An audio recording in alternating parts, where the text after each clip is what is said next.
What's up, everybody? Welcome back to the Vegans Who Live podcast, hosted by your favorite vegans. We got Brooke Sellers, aka Miss Meatless Muscle, and myself, John Thomas, aka the Bodybuilding Vegan. And today we have one of the coolest, kindest, most special guests I've ever met in my life.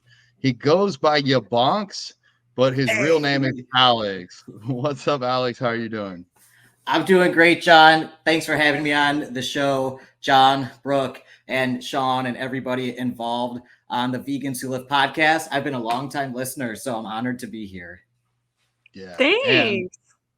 And Brooke and I just got the pleasure of hanging out with you for a little bit. So this is completely unscripted, dude. I got nothing for you, but we're just going to run through. We're going to get to know a little bit about you, about your background, why you moved to Florida, what you do with your spare time, things like the crypto industry, animal sanctuaries, going to the gym, eating food. Like we got a lot of topics to cover.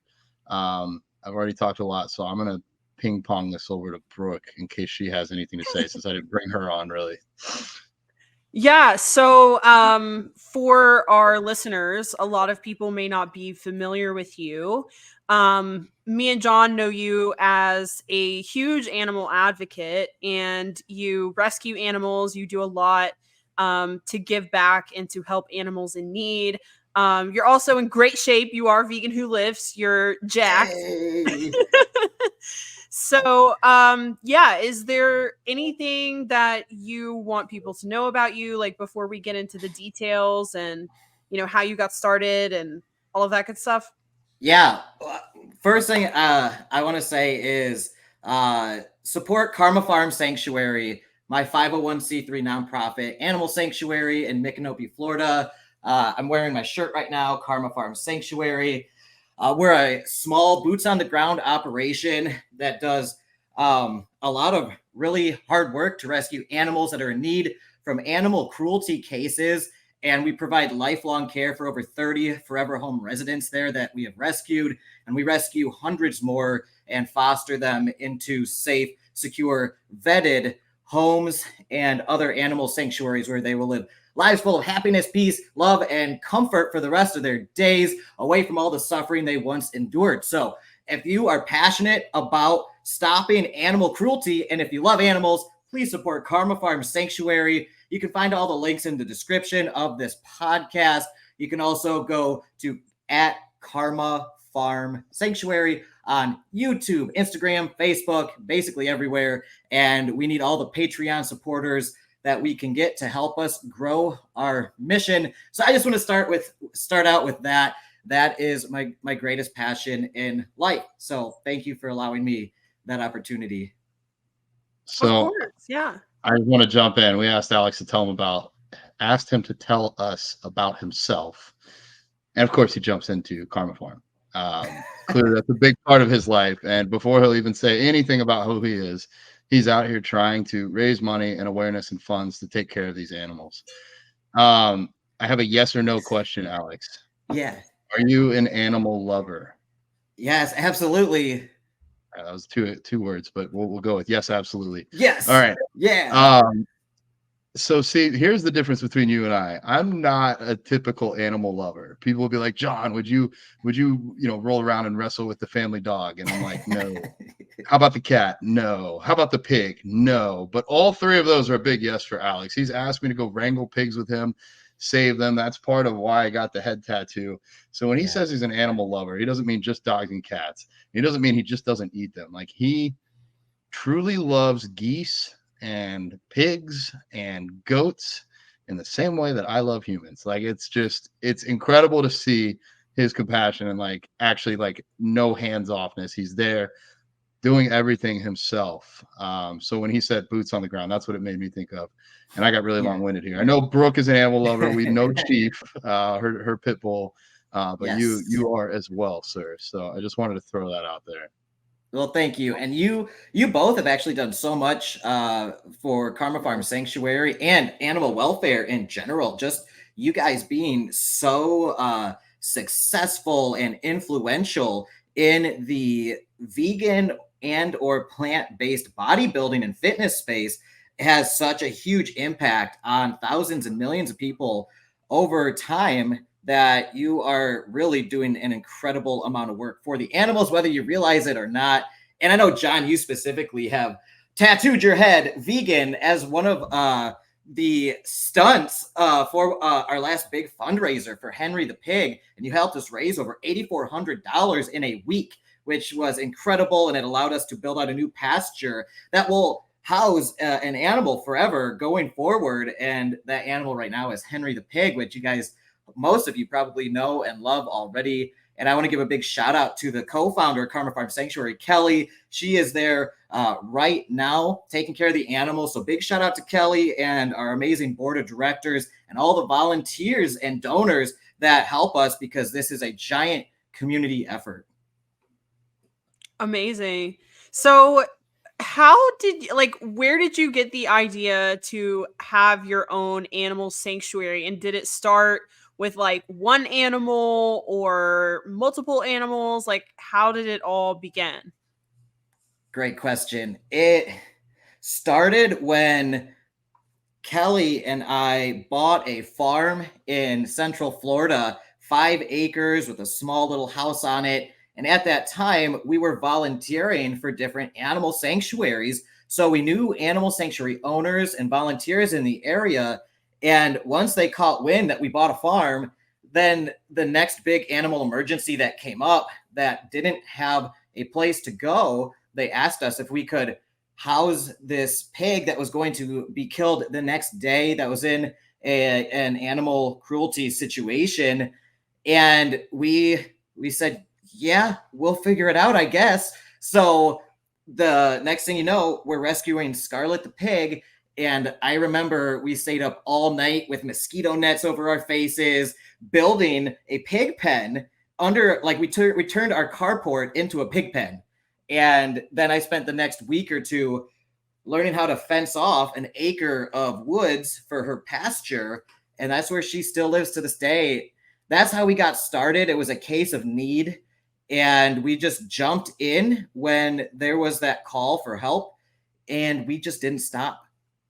Yeah, kind of like fostering in a way. Like, did you guys intend to like have your own nonprofit animal sanctuary, or were in the beginning were you like, yeah, we'll just kind of like foster them, if you will, and then send them on their way when they have a place to go?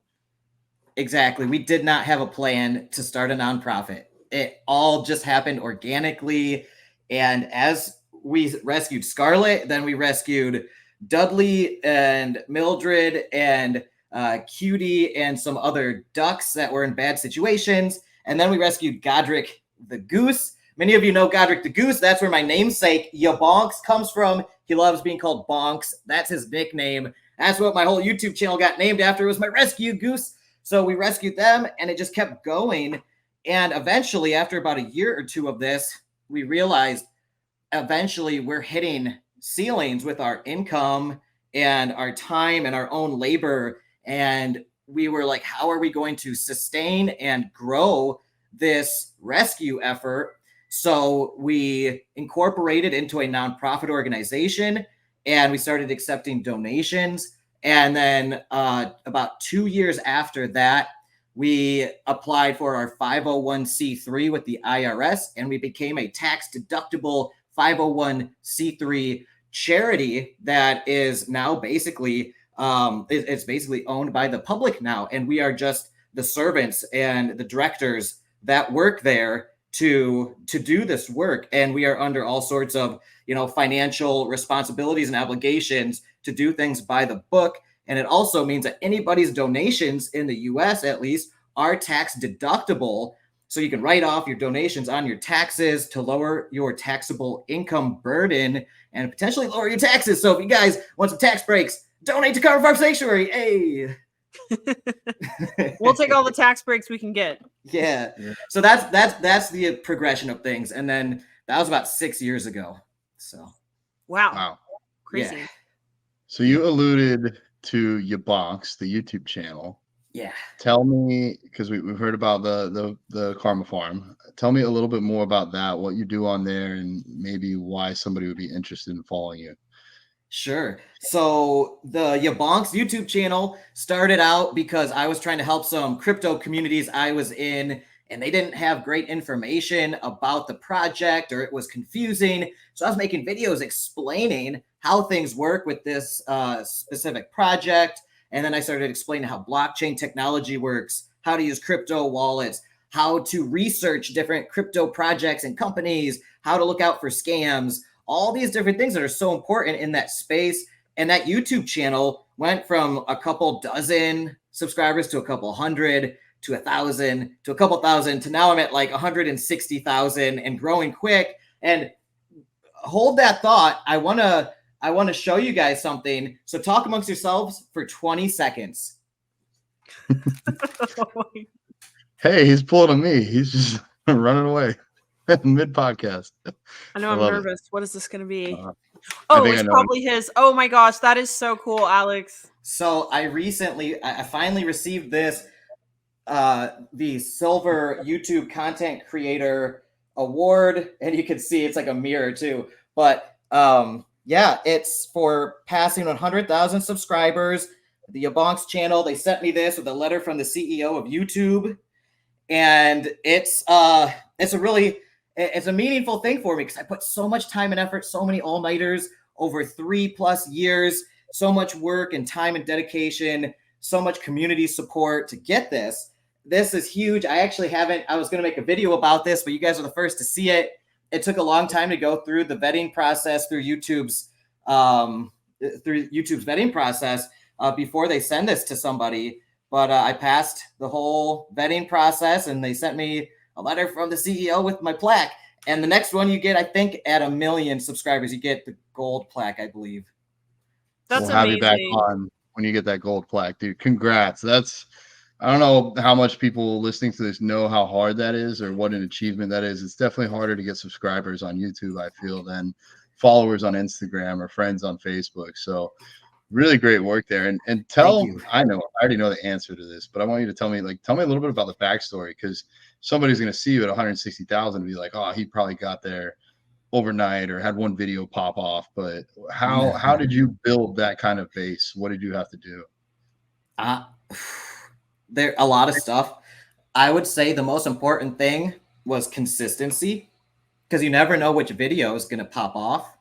So I just told myself I would publish one video a week at minimum. And I've stuck to that pretty good. There are times where life stuff comes up, or like right now I'm kind of transitionary. So I haven't posted in 2 or 3 weeks, but for the most part, for the last 3+ years, I posted at least one video a week, whether that was a live stream or a video. And that consistency built up my followers. They know to expect my videos. They get fresh content.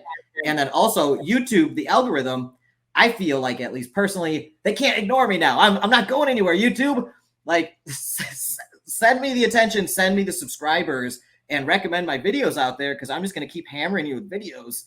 Mr. Beast style, like that was kind of his thing. He's like, just keep going. Eventually you start gaining some traction and snowballing. The second big thing that helped the most initially was networking. I made my subscribers one friend at a time, and I did that until at least 1,000 subscribers. So that first 1,000 subscribers, I was like meeting people on the street and having like, oh, hey, how are you? Oh, you new to the neighborhood? Yeah, great. Yeah, I run an animal sanctuary. Cool. Also, I'm a YouTuber. Yeah, pull me up. They pull me up on their phone, and I will click subscribe on their phone for them. And I'll be like, thanks, check me out. I got 700 to 1,000 subscribers that way. And in Discord community chats, Telegram chats, Instagram, you name it, I was telling people about my YouTube channel and then asking them if they would subscribe and support me.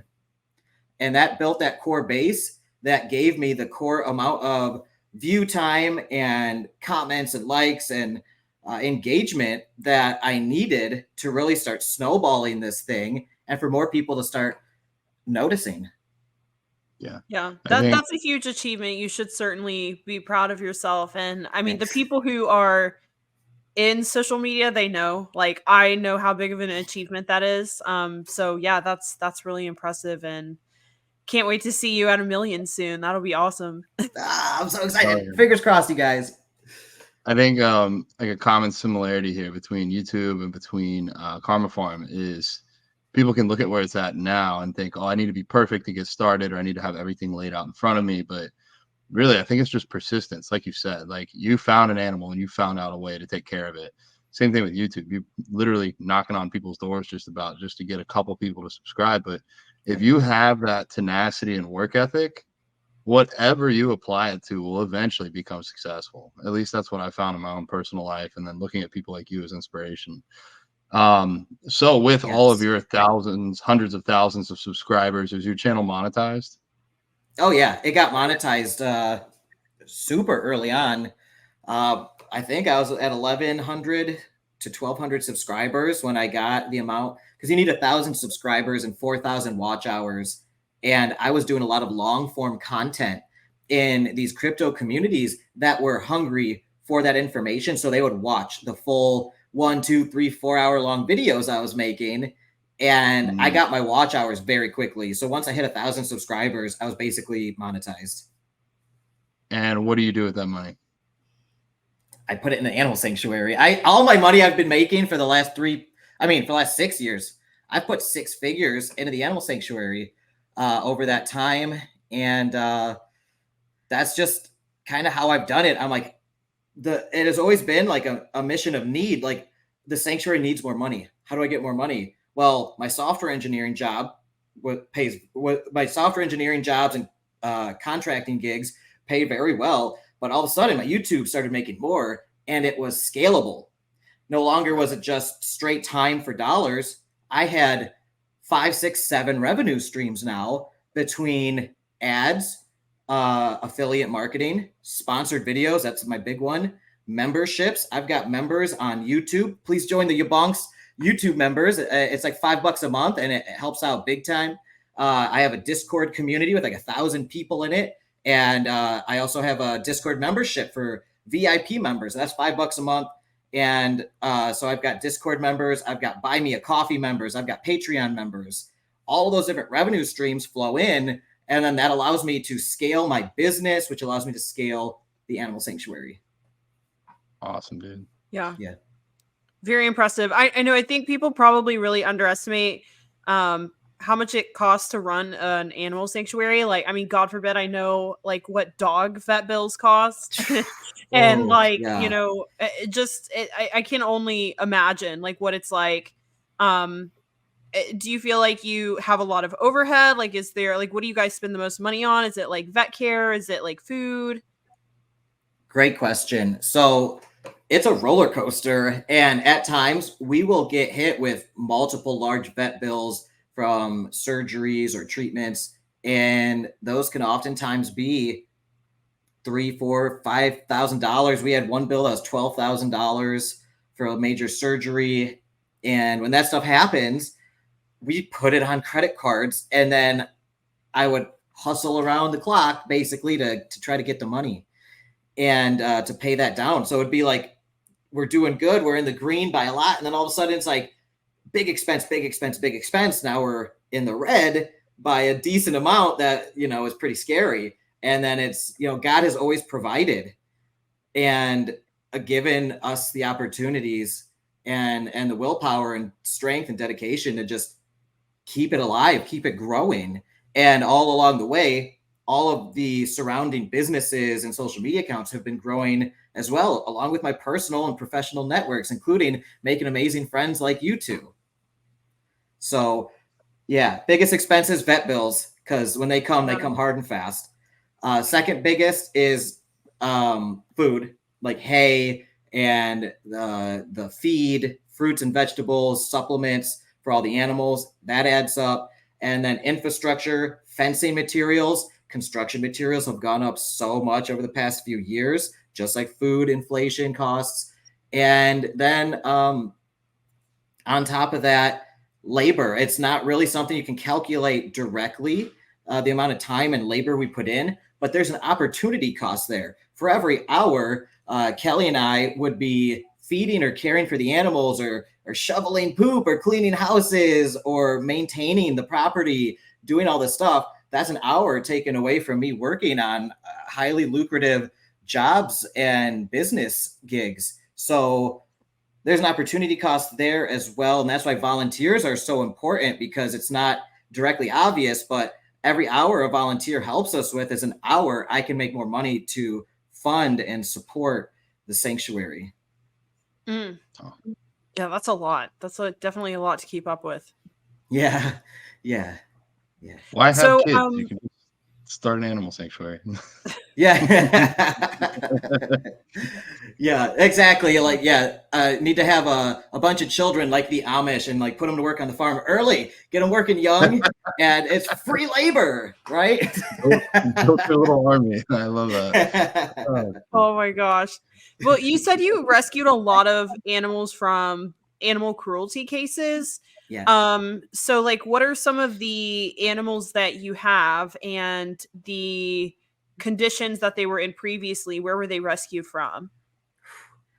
Well, it's been a long 6 years, and these animals, most of them have long lifespans. So I'll try my best to remember. Godric, the goose, aka Bonks, he was on the side of the road outside of a hardware store in a tiny, like, I don't know, 12 by 12 crate. And this is a big, tall bird. So he was scrunched up. He couldn't open his wings. He couldn't bend his neck. And he had bumblefoot on his feet from the grate, from the hardware cloth on the bottom of this crate he was in. And apparently he had been in there for months.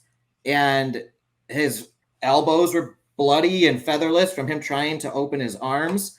And he was miserable. He was gray and pallid looking instead of his bright orange. His eyes were dull and sunken in, like he had given up, and the hardware store owner said some lady dropped him off there and he didn't know what to do with the bird. And we asked, can we take him off your hands and give him a good life? And he said, yeah. And he still follows up with us on him and is happy that we were able to provide a space for him to be a goose. And he wasn't going to make it in that crate any much longer. And we had to do all the medical treatments ourselves on his bumblefoot. We had to treat him. We healed up his feet, his elbows and arms healed up. He stretched out. He would get winded just walking a few feet because he was confined for so long. He had no cardiovascular health. And now he is the most oppressive, beautiful creature you've ever seen. Most intelligent, emotional eyes. His color is all back. And he's my best friend. He's a goose. So that's Godric. Scarlet came from a situation where she was going to be killed the next day because she grew too big for her, for the owners, quote unquote owners, children, who were two daughters, little girls that wanted a pet pig like Miley Cyrus. And so they got this pot-bellied pig, and they are often sold by unscrupulous breeders as mini pigs or teacup pigs. And they're like, oh, they'll only get 50 to 70 pounds. They're like a house pet. You'll be fine. Well, they quickly are 100, 150, 200 pounds in, 6 to 12, 18 months. And then it's no longer really safe for a 6-7-year-old little girl to be, playing with this pig necessarily, even though they're often very kind and loving and social creatures. But they were like, oh, the pig's too big. We're just going to kill it. And we're just like, what? And they had put this pig in like a bad little situation, a makeshift little pen that was not big enough. It was a bad situation. And that's when we got called in by other animal rescue organizations to see if we could negotiate with this person to get Scarlet out of there. And they agreed. And the little girls, they had pictures of them like painting Scarlet's little hooves red like fingernails and dressing her up like a doll, and that Scarlet was sleeping in bed with the little girls like a puppy. And they're just like, okay, too big, kill it. So that's often Crazy. The thought process with animals that most people conventionally treat as lesser thans, like lesser than a dog or a cat in our society in the United States, at least. And so now she is the happiest, most loved pig with all the belly rubs and treats and all the space she could ever want. she's so smart. John, you got to interact with her and you saw her. We trained, or she already knew how to sit like a dog on command. She's so smart. Yeah. Literally, I mean, it made me that wags their little tails, will eat apples or whatever else out of your hand. It really opened my eyes. Again, I'm not like the world's biggest animal lover, but I guess prior to that visit, if they said, would you rather pet a dog or a pig? I'd be like, duh, a dog. But after the visit, there's no difference. I mean, and even with you with Godric the goose, like there's not much of a difference there. Maybe slightly in intelligence, but like I've met a lot of animals that are kinder than people. We're all animals at the end of the day. And I think I'm going off on a tangent here, but I want to put this out there. The whole fundraiser for Henry the pig and seeing what you do in person, it opened my eyes, because from a financial standpoint, if you're like, oh, this pig needs $12,000 for surgery, I'm like, how many other healthy pigs could we save with that money? And that's the logical kind of cynical side of me. But then seeing what you do and seeing how people love these animals, even with the hardware store person checking up on Godric year after year, I don't know if they're vegan or not, but they've found love in their heart for this goose. And if they can find it for a goose, they can find it for anything. Same thing with the pigs. If you can love a pig, if you can donate for a pig, if you can want a pig to not be killed because it's a little too big, you can share that with any animal. So I think Karma Farm and what you're doing, it seems sometimes, maybe not financially, to me, a super logical person, the most straightforward way, but it's how we're going to change people's minds. And then once we change their minds, everything else will fall into place. So just want to say thank you for helping change my thought process. Because if it wasn't for you, I probably wouldn't view this in the way that I do now.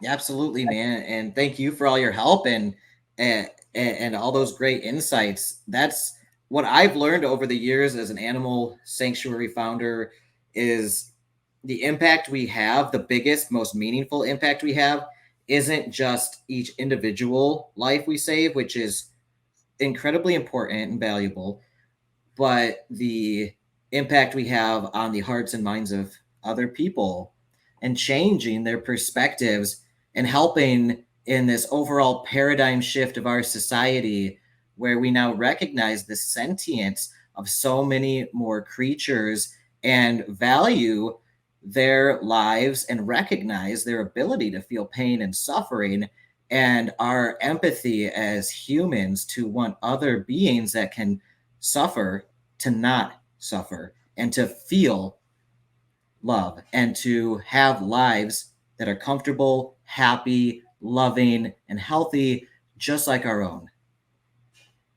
Yeah, I think it's impossible too to not make connections with animals when you live with them and you care for them as well. And I've noticed that with every single animal sanctuary I've been to, or like even I follow on Instagram. It's like you go there and the workers and the volunteers who are there like regularly, if you're, like I don't go very frequently, but like when I do go, they can tell me like every single behavior, tick, preference, whatever about every single animal. And it's like my dog. Like, so I can definitely understand that, because it's like, would I pay $12,000 to save my dog? Like, absolutely. Like, because Yes. I have that connection with him and I love him. Like, it is like, he's like in my mind, because I know him and I live with him, like he is different than other dogs. So like, yeah, I could save a lot of dogs with $12,000, but like, he's my dog. And like, I think that's the kind of beautiful connection that like you can have with animals if you allow yourself to have that, and like you view them that way and you view them as more than just an animal and you respect them, because you can have that connection that I think is just so insightful, and it can teach you so much about yourself and about life and about the universe. And that is one cool thing also I noticed when I was volunteering at animal sanctuaries is like farm animals are a little bit different than domesticated animals, because like they're like people. Like if they don't want you touching them, like they're gonna let you know. Like they want their space too. And like just the power of like the like cows and pigs, like when they're like, all right, yeah, no, like you're in my space, like it was just really I don't know, just interesting to me. And like it definitely changed my perspective on interacting with like those kind of like farm animals, because they just there's so much to respect about them. So I feel like when you have those close connections and interactions with those animals, especially like you do daily, and you are kind of their savior in a way, which also kind of creates this bond, it's just a really unique experience. And I can definitely see wanting to fight for every single one of those animals, because they're your pack, basically. Like that's your pack. Yeah, they are family. Absolutely. Each one becomes like somebody's dog. Like we rescue dogs and cats too, and the pigs and the goats and the geese, all of them, they are just as important to us as family members as the dogs and the cats. And it hurts just as much when you lose them. And that's when you realize, when you care and love a pet or a companion animal day after day after day for years on end, that bond is kinship, and the grief you feel afterwards is heavy. And that's another thing about sanctuaries that most people don't realize is every time you lose an animal, like it hurts bad, and you got to figure out how to deal with grief on like a whole nother level, because it's like every year maybe you're losing 3 or 4 animals from old age and natural causes, and those animals are like your pets, like your family pets. And you lose a dog or a cat like once every like 8 to 15 years or something, and every time it's like a traumatic life event for people who have pets. It's like that 3 or 4 times a year, and there's a lot of burnout in the animal rescue and animal sanctuary communities because of that. And it can be something that's hard to cope with, which we have found to be the case as well. But you gotta pick yourself up from your bootstraps and carry on, because the other animals still need to be cared for, and other animals need to be rescued still. Yeah, that would be tough. How many do you have currently, residents? Approximately 30 at the moment. Wow, that's a lot. It's a lot, and it's been 30 consistently for a couple of years. So as other ones pass on, and then new rescue opportunities arise that there are no other options except for us to step in, then they will fill the space that the others left behind, because the infrastructure is in place already. And that's one of the one of the useful things about scaling and growing the animal sanctuary and doing these fundraisers is when we build out new infrastructure, that infrastructure will often outlast the lives of these animals. And this infrastructure can last 20, 30, 40, 50 plus years if you use the right materials, even in the swampy Florida subtropical jungle with a lot of rain. Like these steel fences and T-posts and everything, and the houses we build, they'll last a long time and will be used by multiple animals over the course of those materials in the life of the sanctuary, which hopefully will live on long past me and Kelly and others, because it's now a 501c3 nonprofit charity that is bigger than us. And we have put legal frameworks in place as an organization that this thing will continue on regardless of who the directors are. So at some point, if any of us have to step away, or like we get so old that we can no longer do the work, then other people will be able to step in and be voted in by the board of directors to take over as president and CEO and vice president and the volunteers. So hopefully this organization is a living, breathing thing for hundreds of years to come, to save thousands and tens of thousands of animals, more importantly, to affect millions of people and be integral in this paradigm shift that we're seeing in society towards a kinder, more compassionate world towards animals. That's incredible. I think there's nothing better you can do with your life than leave some sort of legacy like that lives on, that's bigger than you. Yeah. And you've already set that up in place. I have 2 more points about Karma Farm. That if Brooke has any, we can do that. Then I want to change gears. Yes. Point for question 1, since I already forgot the second. Where approximately are you guys located? We are in Micanopy, Florida. Micanopy. Micanopy, Florida, about 20 minutes south of Gainesville, Florida, where the University of Florida is. We're out in the middle of nowhere. It's a beautiful area, great neighbors. It's a very secure area. We've got a whole bunch of community and neighbors that look after the sanctuary as well. It's really become a community thing there. It's great. And we have volunteers there. If you do want to volunteer, come visit. It is by appointment only because it's, everything's on a strict schedule there. So just DM us at Karma Farm Sanctuary if you ever want to tour, if you ever want to come volunteer. We have big volunteer days. It's a great opportunity to come see the animals, put in some of the work, and then you can see that work live on for years and years and years. And then we try to post as much to social media to show everybody the animals just doing fun, happy, hilarious things. So you guys can all follow along. Yeah. So Micanopy, Florida. Hell yeah. All right. I asked that because I already knew. I think this is just the most crazy nuts thing ever. So I was born and raised in Gainesville. You've been in Micanopy. Turns out, prior to visiting you, I had been within walking distance of your house. Like, that's right. Within half a mile, because my best friend at the time, Tommy Ray, lived in Micanopy. We would hang out every single day. And she's the first person that told me eating a hamburger is killing a cow. If it wasn't for her, I don't know when I would have gone vegetarian and then later vegan. And y'all happen to be within like literally a 10-minute walk. It's just nuts how small the world is sometimes. Yeah. But that was point one, and I did remember point two. So if somebody's listening to this and it's maybe tugged on their heartstrings a little bit, and let's maybe put some parameters. They're too far away to make the trip out there to volunteer. For whatever reason, they're too poor right now to be able to donate some money. Maybe it's hard times, but I just want to put it out there. There's so many ways to support. One, share this podcast. That'd be awesome.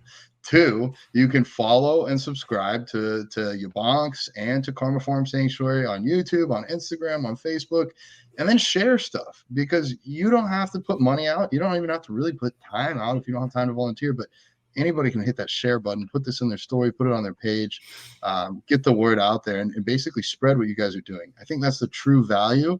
If you guys turned off all the cameras and had no social media, you're changing 30, 35 lives at a time. But with social media, you can change thousands, tens of thousands, hundreds of thousands, YouTube, or millions. So, guys, please support him. That's all I got for Karma Farm. Brooke, did you have any more questions on there? I guess maybe not for Karma Farm, but for just you, for someone who is, just totally schedule full and life totally full, as far as your career, your side gigs, your side hustles, personal life, caretaking. How do you balance it all and still find time to, eat right, make good choices for your health, because you're in amazing shape and you just went through a crazy cut that we watched on social media, which was insane. So, for people listening, how do you find time to make those healthy choices and still work out and stay on top of your health and your fitness? By the grace of God. It is a balancing act, and oftentimes I am just trying my best. I am not perfect. I try to just do the best I can, and I try to listen to my body and try to stave off burnout as best as I can. So it's a balancing act. I have to be adaptive, and I have to really go for what I deem to be the highest priority, most effect that I can activities at that moment in time, and also prioritize self-care. So that way, as I'm doing all of this stuff and I'm going out, I'm getting the money, I'm building these connections, I'm doing all the business stuff and the animal rescue stuff, that I'm also maintaining my physical and mental health. So that way I don't get out of whack and end up in a mental hospital somewhere in a straitjacket, because this stuff can really get to you. And I think anybody in this modern day and age can relate to that to some degree, because even just having a 9-to-5 job and trying to bodybuild is a lot, right? Bodybuilding is a lifestyle. It's something that personally brings me balance and centers me.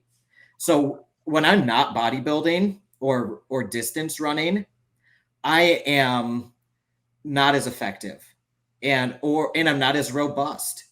And I have to maintain my robustness to be able to power through all of the long hours, all of the opportunities that come my way, and to also maintain that mindset of calmness, kindness, prosperity, friendliness, and all those things that are so important in our daily lives, interacting with other people. So I think, I don't know what the answer is if there's one answer of how do I do it. Just like you guys, I think there's a lot involved. A lot of it's who we are, individualism, like us as individuals, our genetic capacity for work, things like that. The faith that we have in, like for me personally, my faith in God that I am going down the right path and trusting my gut that this is the right course for me, and that no matter what happens, everything's going to be okay. And that the things I need to accomplish my missions that I set out for myself will be provided. And I think having that faith also increases my personal robustness to keep on keeping on. Yeah, so that's really that. And then with bodybuilding, I guess I just really listen to my body. If I'm pushing it too hard, I deload, right? I don't like if I am having a hard time getting out of bed because I've been going too hard and my systemic fatigue levels over many weeks, like during my long cut, at times I was just like, oof, I've overdone it. You know, I did too many steps last week, plus my strength training, and maybe I didn't sleep as good. So maybe I need to back off. Maybe I need to take an extra rest day or two. And I balance it day by day. Not a lot of people can do that. A lot of people will need a coach to help guide them through that. And oftentimes I would also utilize coaches in the space like John or Rachel or whoever to help me, I guess, get a third party perspective on my situation, let them know what's going on and how I'm feeling, and then use that to be able to get valuable feedback. Like, hey, maybe you need to back off a few days. Maybe your workouts, you should go not to failure this week. Maybe you need to just do some light workouts for a week or two, deload a little bit, and then come back hard when you're feeling more rested. That's been super instrumental to me. Yeah.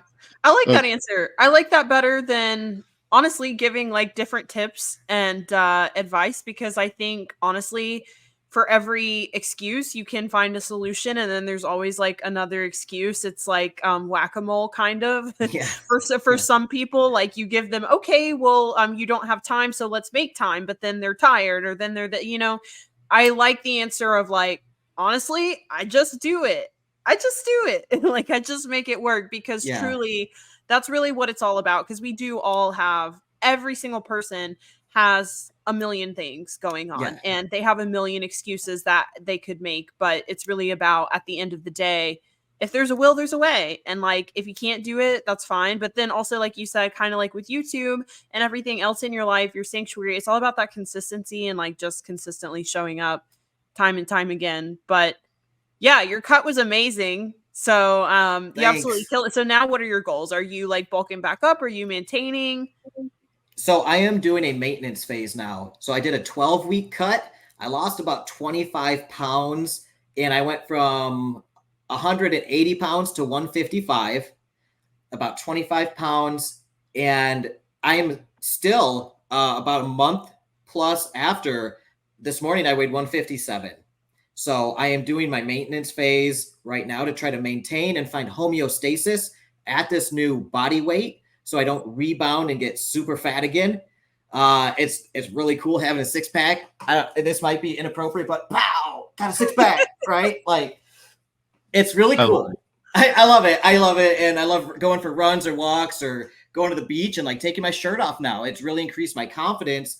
And also I feel better. I feel lighter. I feel just more functional, and going upstairs isn't as hard. My knees feel better. Like, there's so many like little things like that you don't realize until you've lost a lot of weight. But I'm maintaining now, so I'm gonna do an equal amount of maintenance for how long my cut was, just in case I do have systemic diet fatigue. And so also my body finds a new normal here. So 3 months cutting. Now I'm going to do 3 months of maintenance. And then at the end of that maintenance phase, I'm going to reassess my goals, and I'm going to decide if I'm going to try to do 3 or 4 months of lean bulking, or if I'm going to do another 2 or 3 months maybe of cutting again to see if I can get super ultra diced, just to see if I can, I love Alex winding this back just a little bit. How you said, I find balance by doing bodybuilding. And I'm like, you picked the most extreme hobby or sport to find your balance. But I can kind of relate from where I'm at. Yeah. Also dialing back real quick, you had mentioned some of the stress, or maybe you didn't say the word stress, but that's what I heard. Just trying to prioritize and organize your life based on what's most important to you. And you mentioned that like people in 9 to 5s might have things that are hard for them. Like I know the burnout rate for stockbrokers on Wall Street is super high. Like even the suicide rate is high. Yes. These are people just dealing with money, and you're dealing more so with lives at Karma Farm. So you, for me, are one of the few people that I feel I can really, really resonate with and understand what you're going through, and vice versa. You can understand what I'm going through when it's hard to take those personal moments or personal time. I messed up yesterday and forgot I had a project, so I worked from 8 a.m. until 9:45 p.m. with a half-hour break. And like, I know that's not something you would want me to do. So I feel like we're almost like, or whether or not you know it, we are accountability buddies for taking time off. It's inspired me when I saw you you came over to Tampa for a little bit and took a little bit of a step back. Yeah. And you were telling me that you're like basically recharging. So I think that's important for anybody that's trying to do a lot, even somebody with 100,000 plus subscribers. Sometimes they take some steps back, and it's not necessarily them being weak. It's them being smart enough to know that they got to carry the load again tomorrow or the next week. So I just wanted to put that out there for a second. You can't pedal to the metal all the time. You can't mainline your engine 24/7. You have to do maintenance on yourself. You have to give yourself time to rest and recover so that way you can hit it hard again. And John, that's something you and I have resonated with ever since we became buddies, is that we both have no chill, and we have a very hard time taking time off. We have a very hard time not working around the clock. We're both workaholics. It's in our nature. Once we start, we can't stop. And it's important to have accountability buddies and people close to us in our lives to say, hey, I notice you haven't really taken care of yourself in a while, or you've been working around the clock. Like maybe you need to try to get some R&R. And even then, it's hard when you're an entrepreneur and you work wherever. Like anywhere I have an internet connection, I can work. So I just like, and my phone's always in my pocket, and we're all addicted to our phones. I pull out my phone and I'm like, oh, I'll just negotiate this deal real quick, or I'll just like, oh, I'll make this post real quick, and it doesn't stop. So having people in your life to like kind of force you into those healthy, restful habits is so important. And John, you and I are always like on like the fritz or the edge of burnout sometimes, and just like, okay, we got to really dial it back. And it takes effort from us, because that's just how we're wired to turn it off, right? And some people don't have that problem. And for those who do, it's so important to take time off or downtime, and to make downtime, even when there's a million things, a million fires that you have to put out, a million emergencies. If you can't care for yourself, how are you going to care for others, right? So I think that's a really important point you made. You said it perfectly. Thank you. Mm-hmm. We're getting close to time here. Yeah. I have one more question, but I can let Brooke go first if she has any more too. Yeah, no more questions. I'm good. Okay. Well, I have to ask. I mean, I could have 5 million more questions, but just because I'm sure somebody would want to know what's the reason you decided to go vegan. Clearly, you love animals. You know, how old were you? What led to that? What advice would you give to somebody that's new on their vegan journey or thinking about going vegan? Good question. So I grew up eating meat and dairy and cheese and all this and eggs every day of my life till I was 25 years old. Heck, I was raised as a hunter even. So that's the lifestyle I came from. Those are my family traditions. That's all I knew. I never thought about anything different. When I was 25 years old, one of my best friends and training partners at the time. We were training, we were lifting and doing long distance runs. And I noticed he just kept getting faster and faster. I've been long distance running my whole life. I'm very advanced as a distance runner, very, very good at it. But I was seeing him going from a beginner, and his progress was astounding. And I'm like, dude, how are you recovering so fast from these runs? You're keeping up with me on some of these workouts now. Like, this is incredible. And I tried to figure out what he was doing differently aside from just like genetics. And he said, I only eat plants. And my mind was blown. I'm sitting there like chugging whole milk and like eating chicken and eggs and stuff. I'm like, what do you mean you only eat plants? What? Like, blew my mind. Never thought about it before. So this was 11 years ago. I was 25. And I'm like, well, I've always been open to learning new things, trying new things, and listening to instruction from others. Try to keep an open mind, right? So I was just like, sure, I'll try. If you're getting results like that, I'll try anything, man. Sure. If I can get even faster than this, that'll be sweet. So I started eating what he was eating, like chia seeds and beans and rice and vegetables and stuff. And I felt great immediately. But then he showed me some documentaries. He's like, do you want to learn more about this? I'm like, yeah, sure. I want to learn all about this and understand why I'm feeling better. He showed me stuff like Vegucated, like there's some others back in the day we watched.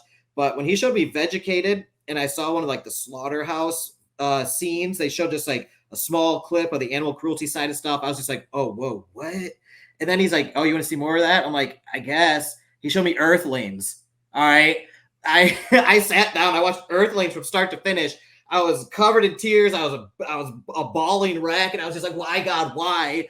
This is terrible. I never want to be involved in anything that supports this ever again in any industry, whether that's food, scientific research, clothing, you name it. I was just like, no. If I can, to the best of my ability, I want to avoid having any kind of support for that stuff financially in my life as possible. I know it's in this day and age, it's all tied together. So all we can do is try our best, right? So nobody's ever perfect in this, but I was like, I want to do my best to avoid putting that karma out there, putting that bad juju out there. Like, that is awful, seeing what actually happens to animals. And when you see their face, you see their fear, you hear their screams. It hit me deep down in my soul. I went vegan overnight that day. So I never looked back. I mean, I didn't even know how to eat vegan. I was just like, I was at the grocery store just eating carrots and and I heard people like vegans eat hummus. So I'm like dipping my carrots in the hummus. Like, that was how I started. I had no idea what I was doing. Eventually, I spent a bunch of time researching how to do a well-balanced vegan diet, which is super important, you guys. If you're going vegan, do your research and find out how to do a well-balanced plant-based diet that is right for you. There are so many options. It's really easy once you get the hang of it. Once you get the protein down, your macronutrients down, your micronutrients down. It's also micronutrient dense if you're eating whole foods plant-based. So you got all that stuff. And then I just did that for 11 years, and I continued bodybuilding during that time. I made some of the best gains. I got to my biggest size ever at 180 pounds about 7 or 8 years ago on that vegan diet. I was winning 5K races as like a 28, 29, 30-year-old. I was winning 5Ks road races.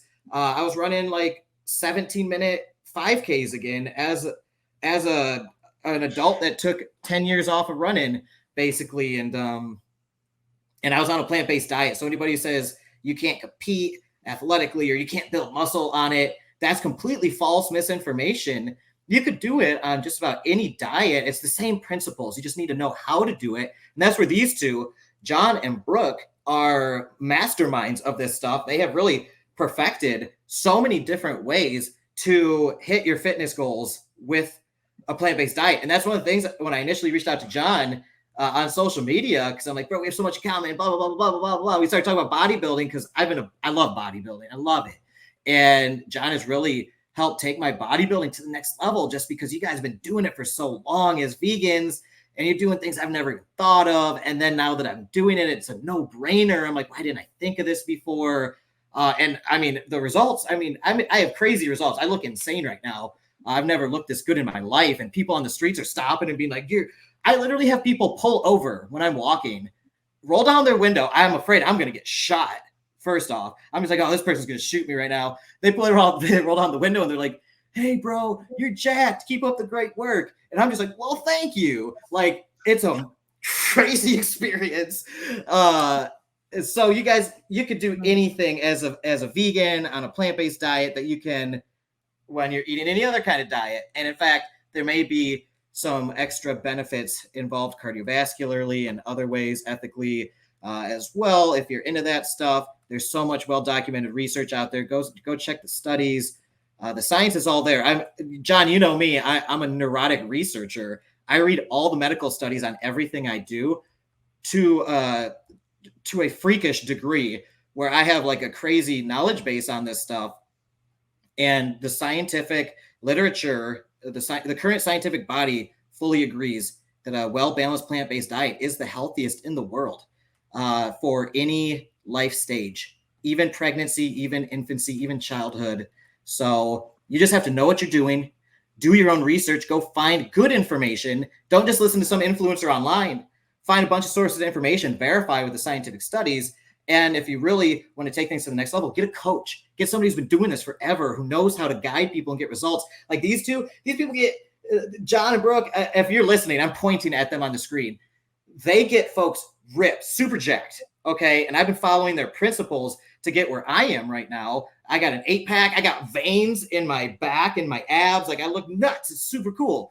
And when I tell people I'm vegan, you see that light bulb moment. Their minds explode, right? And it's such a cool feeling.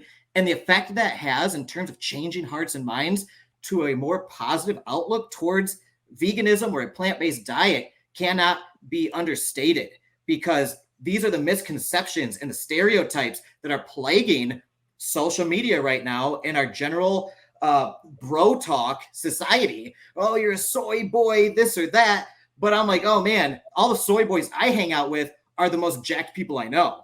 Like if you hang out with me and my soy boys, like you're gonna feel like a twink or something. You're gonna feel like a skinny little, you know what I mean? Like I'm telling you, I hang out with the most jacked vegans ever, and it's basically all I know right now in my social circles. So when people make fun of vegans for being skinny or weak, I'm just like, what world are you on? It's different than the one I'm on, because I think a lot of us vegans feel like we have something to prove now, because we are disproving those stereotypes and proving to people that you can get huge and jacked and ripped and super healthy and fit as a plant-based athlete. Thank you so much, Alex. I love you, dude. It's always awesome to hang out and talk. And I feel like I need to pay you now for all the promotion you just did, or at least donate to Karma Farm a little something. But seriously, thank you for coming on, man. We'll definitely have to have you back once you hit 250,000 subs on YouTube. So like sometime next month, we'll reach out. Oh my God, that would be amazing. Sincerely, from the bottom of my heart, I appreciate you, dude, more than one of the people on here will ever know. But you guys support him, go follow him, follow his sanctuary, share the word, because you have power here. Where you spend your money, where you share things on social media, those can be huge ways to change the world. Thank you, Alex. Brooke, if you got anything else, I'll let you throw that, and then you can close us out. I'm good. I'm done. I know you got to run, Alex, and we got something else coming up too. So thank you, brother. Thank you, John. Yeah, just thank you for coming on, and thank you for all you do. And yeah, you're just such a positive influence in our community, and we need more people like you. But yeah, thank you so much for your time today, Alex. Thank you so much, Brooke. And I will always rep you guys, by the way, because not only am I helping my friends, you guys, but anybody you work with has had tremendous results. I've seen it over years, and I am friends with a lot of your clients, and they have told me firsthand many times the quality of their lives has gone through the roof since they've started working with you. So for other people's benefit is why I recommend you guys for people to work with. It's life-changing. Aww. Yeah. Could not have a better promotion than that. I mean, it doesn't get much better than that. That's awesome. All right. Thank you, dude. Everybody, this has been an awesome, wonderful episode of Vegans Who Live podcast. Make sure, again, you go follow and subscribe to Alex on all his channels. Share this, put it out there. We appreciate you. We love you. Have the absolute best day ever. Catch you next time. Thank you, guys.